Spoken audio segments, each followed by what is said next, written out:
जय श्री कृष्णा। क्या आप जानते हैं रामायण में एक ऐसा योद्धा था जिसे प्रभु श्री राम, हनुमान इनमें से कोई भी नहीं मार सकता था। तो आइए आज जानते हैं इस योद्धा के विषय में जिसने युद्ध में अपने अस्त्र से श्री राम और लक्ष्मण को भी मूर्छित कर दिया था। तो कौन था वो?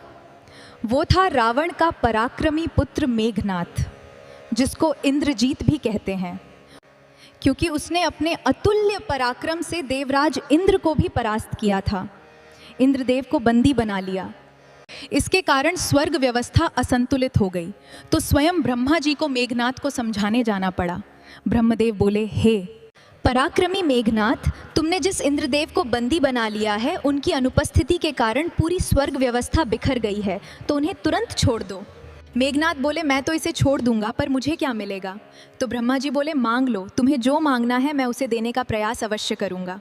मेघनाथ बोला, हे ब्रह्मदेव, मुझे अमर कर दीजिए। तो ब्रह्मा जी बोले, इसके सिवा और कुछ भी मांग लो, लेकिन मैं अमृतत्व का वर नहीं दे सकता। तो हे ब्रह्मा जी, मुझे ऐसे पुरुष के हाथों मृत्यु आए जो 14 वर्ष तक सोया ना हो। ब्रह्मा जी बोले, पुत्र मेघनाथ, ये तो असंभव है, क्योंकि 14 वर्ष तो क्या, यदि व्यक्ति 14 दिन में एक भी बार ना सोया तो भी मर जाएगा। तो सोच विचार के बाद मेघनाथ ने कहा, मुझे ऐसे व्यक्ति के हाथों मृत्यु आए जो 14 वर्ष तक भूमि पर लेटकर सोया ना हो, ब्रह्मचर्य का पालन किया हो। ब्रह्मदेव ने तथास्तु कहा। अब मेघनाथ को लगा कि वो अमर हो गया, क्योंकि 14 वर्ष तक जो लेटे बिना सोए और ब्रह्मचर्य भी संभाले, ऐसा तो कोई होगा ही नहीं। किंतु मेघनाथ के अंत की व्यवस्था ईश्वर ने लक्ष्मण के रूप में कर दी थी। अब आप सोचोगे कि कैसे, तो मैं आपको बताऊंगी, ध्यान से सुनिएगा। लक्ष्मण राम जी के साथ वनवास भोग रहा था, वो भी अपनी पत्नी के बिना। इसका अर्थ उन्होंने पूरे 14 वर्ष तक ब्रह्मचर्य का पालन किया।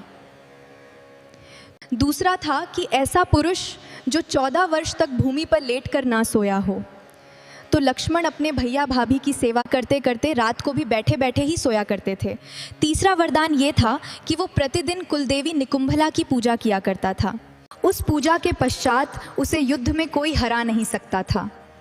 तो हनुमान जी द्वारा संजीवनी बूटी लाने के बाद मूर्छा से उठकर लक्ष्मण जी मेघनाथ के युद्ध के लिए तैयार हो गए।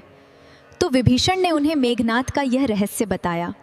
विभीषण के कहने के अनुसार लक्ष्मण जी हनुमान जी की मदद से वहां गए जहां इंद्रजीत देवी निकुंभला की पूजा पूर्ण करने वाला था।